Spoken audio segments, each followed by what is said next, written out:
I lived off the grid for 10 years, where the electricity that I had was from a solar system. I grew my own food. The water came from a pristine jungle, stream. There were vegetable gardens, there was a fruit orchard, there were chickens with eggs, there were some goats and a few grazing cows. My home was located in the Bintang Hijau Forest Reserve, which was in the north of Perak. And it was actually in an abandoned tea plantation where there were leftover buildings, and it was repurposed into my home with my husband, where we raised 3 newborn babies. I have lived with neighbors who are hornbills, elephant, gibbons, wild boars. So the elephant would be more like a lottery strike kind of very occasional meet. And the backdrop of my home, of the grid, was nature in its purest and richest. It was on full show in every spectrum. And in this 10 years where I lived off the grid, what I learned or the education that I had was an education where no school and no university could ever give me. This education had no notebooks, no teachers, no structure, and absolutely no guidelines, and definitely no exams. Every day was a surprise. Any moment, nature could throw a curveball, and there's no time to prepare, there's no time to look at books.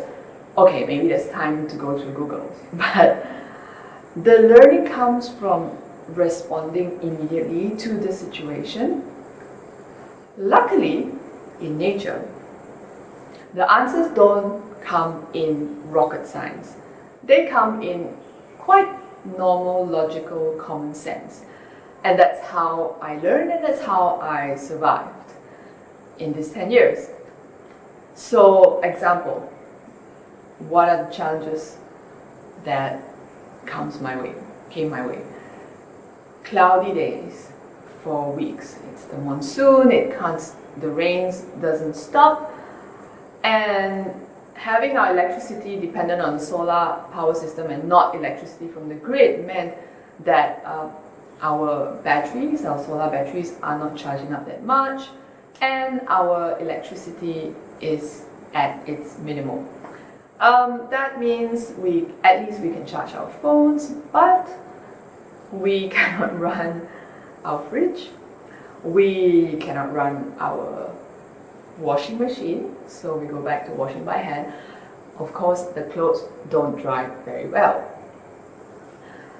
Okay, what are the things that came our way? Like one of the days, one of our female goats went into labor, and it was a complicated labor.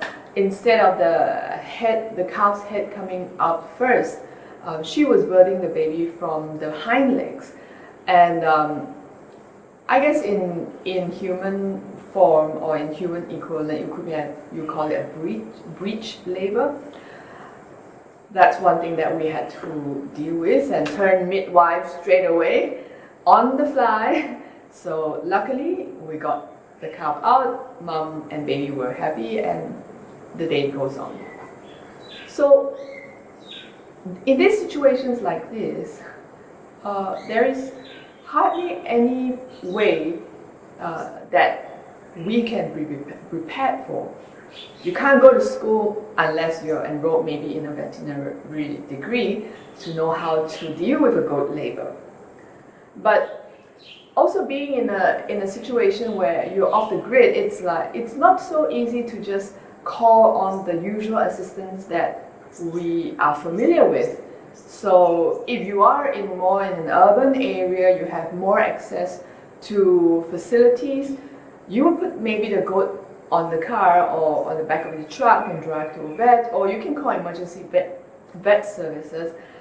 We live in the jungle about 500 meters above sea level, and any car that comes to our place requires to go through a very steep road, which is not hard. It's quite bumpy, so they don't really come. Now, what also I learned when I have been living off the grid was that I have to pick my battles. I mean, it's constantly challenge after challenge that comes. But I think previously in my city life, I could have been very particular and very specific about trying to control my situation and my surroundings to exactly how I want it, because I had the means to, I had the access to assistance. But in nature, I had to pick my battles. For example, ants in my kitchen versus elephant in my kitchen looking for salt. Okay, ants in my kitchen, I can wipe the counter clean, I can take the ants out. Elephant in my kitchen? No. Let's go back to the room and stay in there and let the elephant do its thing and wait for it to go away. So I also learned the most from living off the grid was the strength and resilience. Because every day I was witnessing strength and resilience in nature. There was a fig tree in our garden. It was in the middle of where we wanted to plant our vegetables, and I decided that we would take this fig tree down. We chopped it off till it was 2 feet off the ground. It was no leaves. And I thought, yes, we did it. Okay, now we can plant our garden.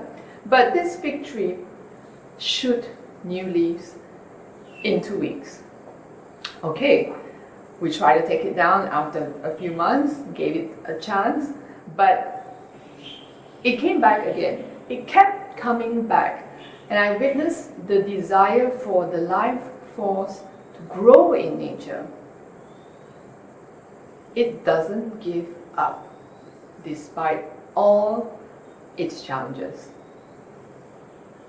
I learned how to become a mother by watching my animals. Before I had my children, I was witnessing a goat in labor. Before that, I grew up with images and expectation and understanding that labor is complicated. It's so complex. It needs a lot of intervention. You need to be in a hospital. You need drugs, and you need all kinds of help or intervention to have a safe labor. Until I witnessed my first labor live of my goat, and I could see that this animal has this innate knowledge, innate DNA to know how to be in a situation of labor. It didn't lie there helpless.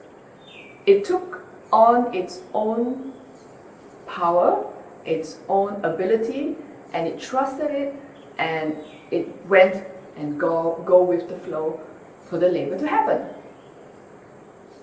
And it was because of witnessing this labor in my goat, when it came to the time when I had to give birth, I have it at the back of my head, I'm no different from that goat. As much as I carry the fear, as much as I don't believe in myself, I just had to remind myself that I'm also inbuilt with this ability, with this intelligence, and I can do it. And I did it. In nature, there is complete beauty. Every single thing that is created in nature is beautiful. Life is beautiful. There is no ugliness.